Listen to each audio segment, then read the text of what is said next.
Secara geografis, Desa Leta terletak di puncak Pegunungan Bakaru. Ada 3 dusun di daerah seluas hampir 42 km persegi ini.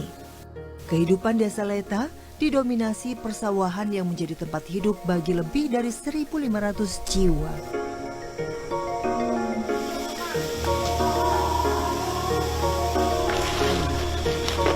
Selain sawah, salah satu hasil alam yang menjadi sandaran hidup warga adalah kemiri. Hasil panen kemiri ini belum bisa dijual.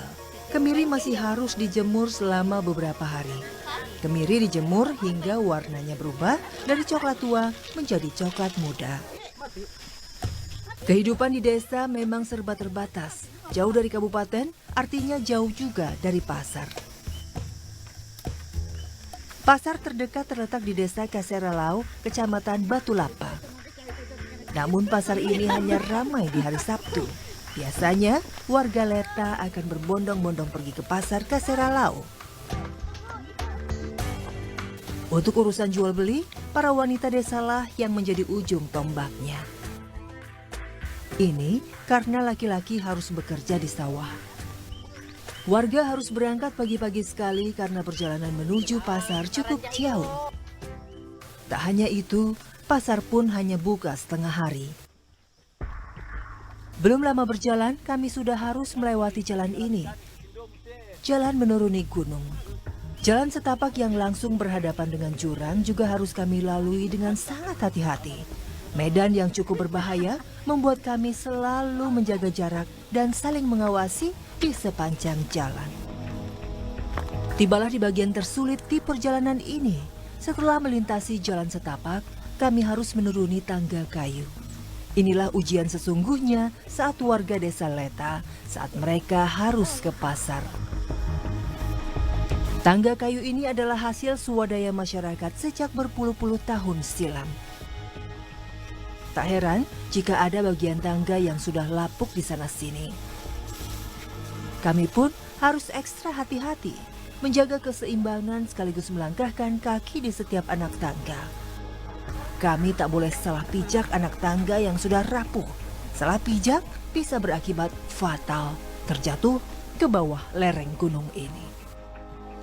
Terdapat 3 tangga menuju pasar, masing-masing tangga menyambungkan jalur sekitar 10 meter. Perjalanan kami pun terasa semakin berat dengan beban kemiri yang kami bawa. Anak tangga yang licin dan jalur menurun yang curam seakan tiada henti menghadang perjalanan kami. Sudah hampir 3 jam kita jalan kaki, padahal dari kampung ke pasar itu jaraknya hanya 3 km. Tapi karena trek berbahaya dan licin, jadi kita harus ekstra hati-hati. Perjuangan banget untuk menjual kemiri yang tidak seberapa ini aja.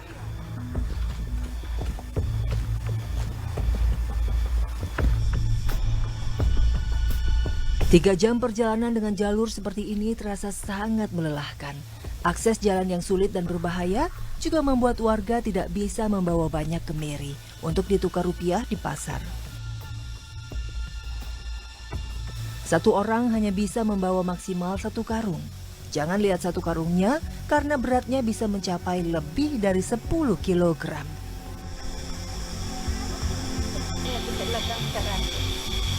Setelah berjam-jam berjalan kaki, kami akhirnya sampai di Desa Kaseralau.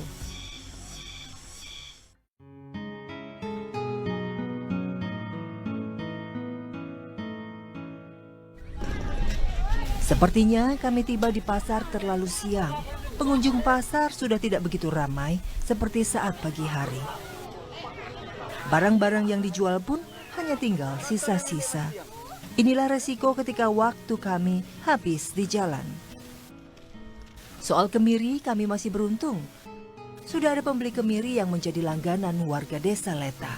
Kami pun tak perlu khawatir kemiri kami tak bisa dijadikan rupiah.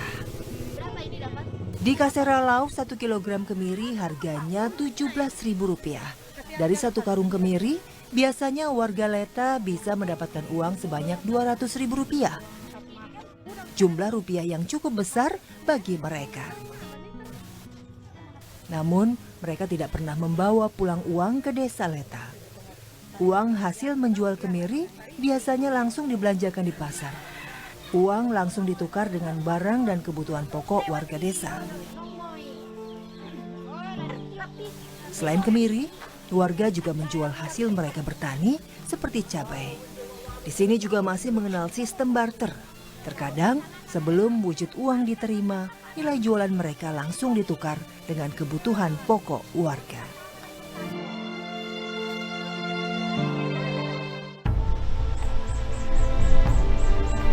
Permasalahan akses jalan ternyata tidak hanya berimbas kepada perekonomian warga desa Leta. Berada di puncak pegunungan Bakaru membuat warga tidak dapat menikmati listrik. Licin ya. Sudah sejak dulu warga tidak mendapatkan listrik dari pemerintah. Walau tak mendapat akses listrik, warga tak berpangku tangan. Mereka pun memutar otak agar meski sederhana, mereka juga bisa menikmati listrik.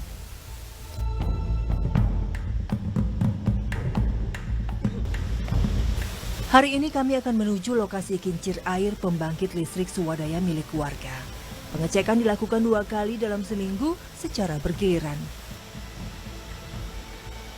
Desa ini cukup beruntung memiliki sumber air yang lebih dari cukup untuk membuat pembangkit listrik.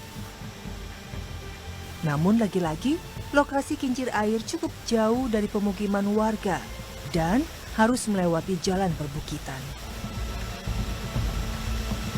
Beberapa kali kami melintasi air terjun yang cukup deras. Ya, akses menuju ke kincir air memang cukup berbahaya. Namun arus deras artinya listrik jumlah besar bisa didapat. Di tempat inilah listrik paling baik bisa diproduksi. Setelah hampir 1 jam berjalan, kami sampai di bendungan air. Sebelum memeriksa kincir, bendungan harus ditutup terlebih dahulu agar aliran air dari air terjun tidak masuk ke dalam bendungan. Bendungan harus dibersihkan dari batu, daun, lumut, dan segala kotoran yang bisa menyumbat.